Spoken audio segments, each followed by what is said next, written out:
We are happy to have you join us on this program today. This is Techbridge, and this is where we talk about information. This is where we talk about innovations. We talk about anything that has to do with technology all over the world. We have it in depth on this show. Sheifumiola today is my name, and today I'm not alone on the show, of course. Thank you for joining us today. My name is Toyin Olagoke. One of the greatest challenges that I've seen happening all over the world with the parents is that they are fearful about their children. They're so afraid. Because they are not, they don't know what these children will come across on the online. A number of times you see them with a tab, PC, lots of devices. A lot of devices, and there's so much concern by parents. And today we'll be talking about children and gadgets. For more on this, join us after this break.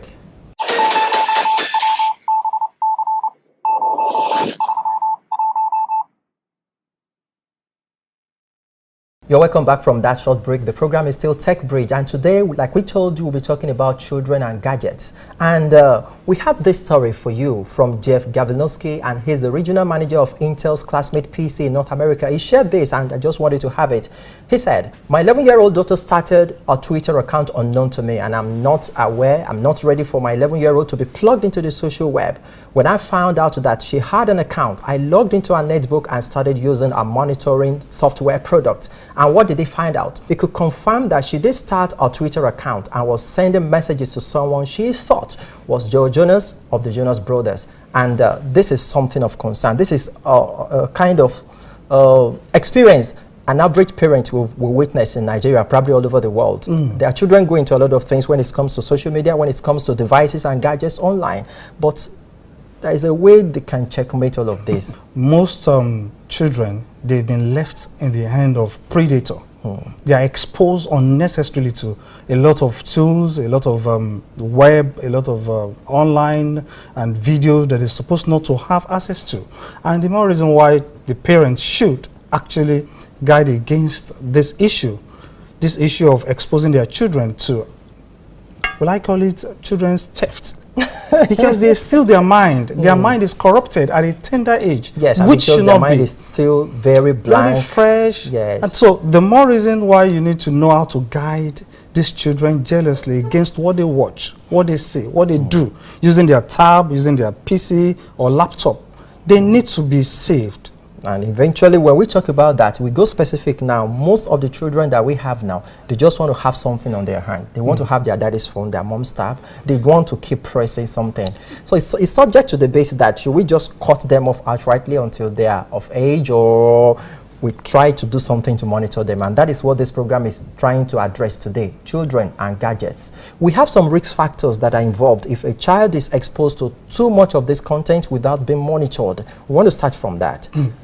If you leave your child unnecessarily to have access to anything, gadgets, without monitoring them, then there's a problem. They see what they should not see. So it's a big problem, and the more reason why technology has advanced, they have a lot of secure websites, secure tools that can help you to monitor them. For example, if you're on a cable television now, because you're talking about gadgets, so gadget has to do with a lot of things. If you're on cable television, you discover that the DTH, they have what they call parental control, so that you can lock some channels. They will not have access to those things, but some other parents just leave this to the children to do whatever. Probably they are not even aware of that thing that is available, that parental control part of the gadget. In this age, you'll be surprised. Let me share something with you. I have this here. It says that a recent study by the Oxford Internet Institute at Oxford University revealed that there was a survey conducted around 515 children between the ages of 12 and 15. And that study showed that 14% had had a negative online experience in the past. 8% of them had contacted strangers unknowingly, and eventually 4% of them are seeing someone pretend to be like them. In all of this, the parents had a great role to play. Look at this. It says a huge majority, like about 90% of the children's parents, either did not know that parental filters were available. Wow. Or the fact that they knew they were available and they were not using them. So we can't really rule out the fact that some parents still don't know about parental guidance, parental control of these gadgets at this age. I think this program will actually open their eyes to this now. Yes. Because you have to guide your child or your children against cyber predators. You have to guide against all these issues. Now, for you to use this parental control, just check your remote control. Go to help. It will give you the detail of how you can lock up a channel. And of course, it's going to require some passwords, some PIN. Password, you lock it up, and anytime they need to watch anything, they contact you. Yes, so their mind is saved from all those issues. Another risk issues about children and gadgets is posting private information. That is another one. Because most of the time, they are not so aware of the implications of all this information they post. They just want to enjoy themselves online. They just want to put something there, and eventually it could be something that sells out the secrets, so to say, of the family and probably themselves, that might come back to haunt them later in life. I think about 2 years ago, we heard of a particular celebrity who took his laptop for repair, and the repairer or the engineers downloaded all the pictures and all the family informations. That is a risk in itself. Of course. So the more reason why you need to guide your gadgets, and you need to protect your children from all these issues. And we also understand that when it comes to browsing this time, of course, children are attracted to visuals than adults. That is it only children? Well, that is subject to some research. I think average person, whether young or old, male or female, we are, close to visuals. We are more familiar. We just want to have more visuals. And that takes us to YouTube. Virtually every person wants to watch instead of just listen and learn. We want to watch and learn. And in the process, YouTube has some contents that are not probably children friendly. So they developed a software that is YouTube app for kids, and that has a kind of limiting what children are exposed to. So instead of allowing your child to just go straight up and watch directly on YouTube, download this app for them. It's a way of controlling them. Remember, it's their age. It is their time. We're actually in the age of technology. So you can like the argument you put up the other time, you can just lock up children from, technology. But you can guide them. You have 3 options. Is either you completely lock them out, tell them not to go near then you monitor them, or alternatively you educate them from time to time. You sit with them, let them see the channels to watch, the sites to browse, and a lot of things. And the last one is you both monitor, you lock, and you educate. So all these 3 options are there for us to manage as parents. But I wouldn't just think that the first option will fly. Lock them out completely. Tell them that they are not of age, not to handle phones, not to browse until they are 13 or 18. That is when they start touching this. That is subject to debate anyway, because some parents maybe out of curiosity, out of concern, they will lock it up completely. They don't want. I'm going to look at those parents that are disciplinarians. In nature. They lock it up. They will tell you every time you're watching, you need to read your books. So they lock it up. So it's an option. It's an option. You can't rule it out, depending on the kind of children we're dealing with too. So the age of technology actually has opened up a lot of things to be learned and a lot of things to be done by the parents too, so that they can guide against all these cyber predators. And the rest of them. And talking about monitoring them, of course, if we agree that we can't really lock them out completely, then we are picking the option of monitoring them, sitting them down, educate them how it works, and monitoring them to ensure that this is how internet works, this is how gadgets works. And there are some softwares that can help you to achieve this. Maybe you can mention them. Okay, we've talked about the first one, that is Secure Chain. It's another app that can help, and this is a kind of filter. It sounds like a filter, just like every other filter we have on browsers and some computer systems. And this has a kind of way of limiting what is exposed on that particular gadget, that is. While some people call it a kind of protection, some people call it firewall. Okay. They helps you to actually lock some websites, dangerous websites. And some adverts. And adverts. They lock it up. So when they see the categories of those things, they were prevented from coming to those children. Okay, so we also have another one, that is Kids Place. Kids Place is another software, it's another app, it's a parental software, parental control software rather, that helps you guide what your child does. And one funny thing about Kids Place is the fact that you can track what your child does. You can monitor the sites he or she is visiting, you can monitor the amount of time he has spent online, and probably track what he has been doing so far. So whether you're at home or not, you are kind of on a safe hand with Kids Place and Secure Team. The good thing about that software is because it will help you to know the mind of your child or your children. Why? Because you can see the demography of what they watch. If your child loves pornography pictures, of course you will easily know, and you can lecture and educate him or her. That is where the education aspect But comes if you in. see that your child or your children are more into religious, into educational aspect, you encourage them as well. So that tools helps parents to actually know what is in the mind of their children, because don't forget, whether they are with you or outside you, they have their own mind.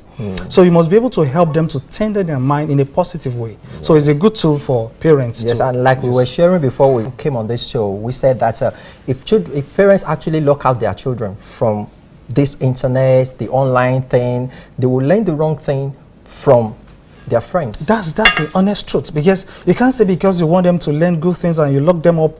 If they don't learn the good thing from you as a parent, then they will learn it from their friend. They will learn it from the world, And which it's should not probably be the wrong way. and it becomes more dangerous. So still talking about gadgets, children and gadgets. Apart from the fact that they have to go online, they have to browse, they have to watch some shows online, at times they just want to play games. And eventually when they're playing those games, some of those games are not so educative, they are not so helpful to them, they are not really learning from it. Children love games nowadays. Is it only children? Some adults don't like it. Okay, maybe because we're talking about children now, we should just look at children. Okay, so if you focus on them and you discover that your child loves handling gadgets, so taking your phone every time he just wants to play game, Temple Run, Zuma Rock, give me more. So and all of those games, eventually they could be educative to some extent, but there's a way you can make these gadgets work for them. Remember, we always emphasize on this show that technology should work for you and not against you. And if we have that, there are some apps you can download for them. It teaches them, and at the same time they catch fun. For instance, you can download some apps that teaches them how to know time. It's like a game. You can download that. And there's some sites that you can visit as well. You go to education.com, you go to Sesame Street, all these sites. A lot of them. You have Coolmat, you have Starfall, you have Agnitios.com. There's also PBS Kids. Don't forget, a game in itself is not bad. It's not evil. It will help your brain to be sharpened.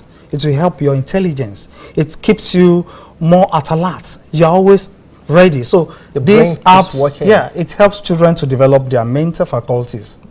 So we still talk about all of this. We go to all of these sites, and probably you discover that your child has a lot of passion for calculations, and probably he or she is not so encouraged in the school. Download some apps. Check it out. You just check it out. For those children that always play game, most time, if they're playing an educative one, it sharpens their brain. They're intelligent. It helps. So nothing stops a child from playing game. It's only that when you have too much of it, it becomes a problem. Like I was talking to my partner, there are different gadgets. Of course, if you're on tab or PC or laptop, you talk more about internet. But what about when you're using DTH and some other gadgets? So we can split it. We can look at filter for internet. Because internet itself is not an evil thing.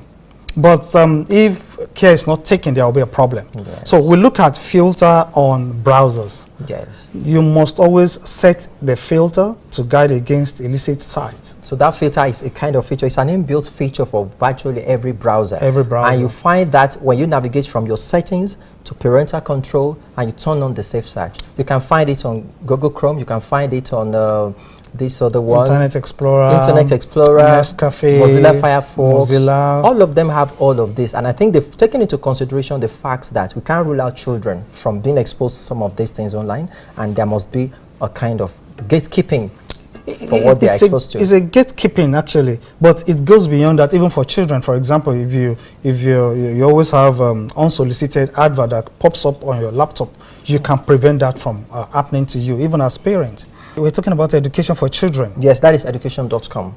Education.com. Yes. They can learn a lot. They can improve their skills.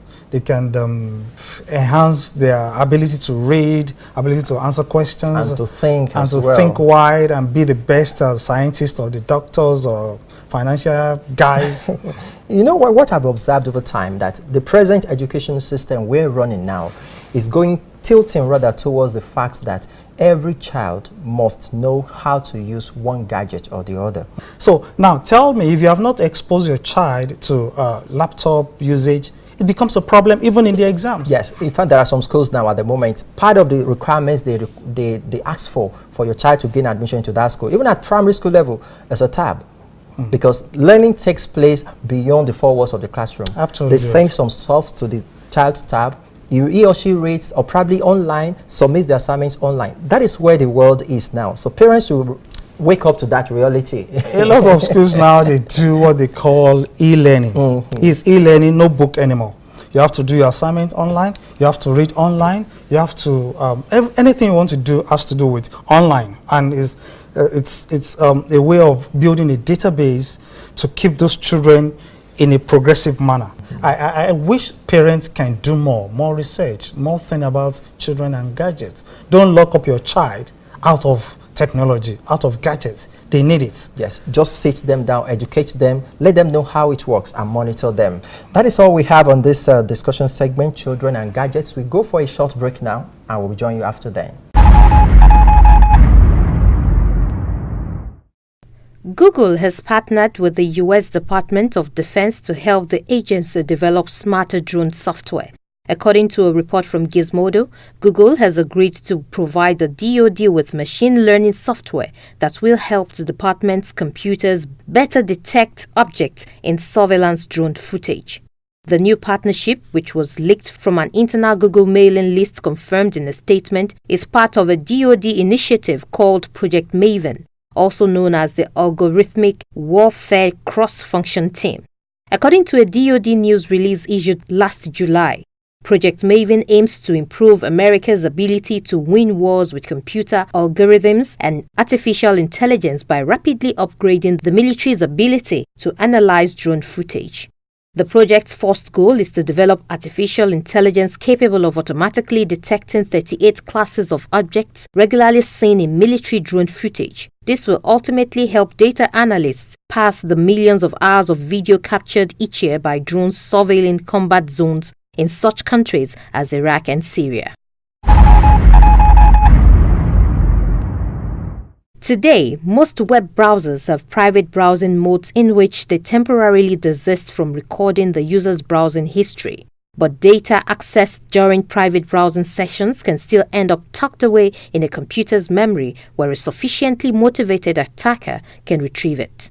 Researchers from MIT's Computer Science and Artificial Intelligence Laboratory and Harvard University has come up with a new system dubbed Veil that makes private browsing more private. Veil will provide added protections to people using shared computers in offices, hotel, business centers, or university computing centers, and it can be used in conjunction with existing private browsing systems and with anonymity networks such as Tor, which was designed to protect the identity of web users living under repressive regimes. Generally, a browser won't know where the data it downloaded has ended up. Even if it did, it wouldn't necessarily have authorization from the operating system to delete it. Veil gets around this problem by ensuring that any data the browser loads into memory remains encrypted until it's actually displayed on screen.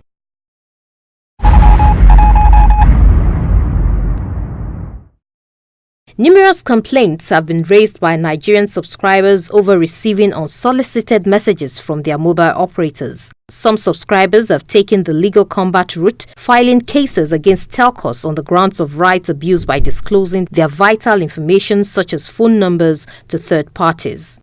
To further solidify this move, NCC provided a toll-free line 622 in addition to the DND code 2442. Considering more than 100% increase in the number of people who have activated DND as at Q1 of 2017, there is lower tolerance for these messages from telcos.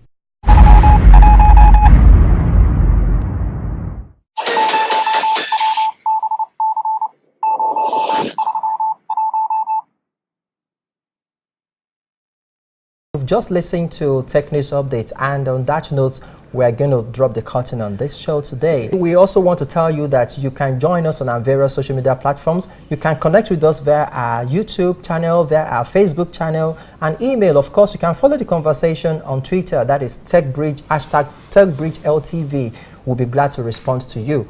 And of course, you can place your address on this show. Whatever you have that is about technology, whatever product or service that you have, this is the best platform you can have it. Many thanks for watching today. I am Sheyi from your light today. See you some other time. See you next time. My name is Tony Alagoge. Thank you.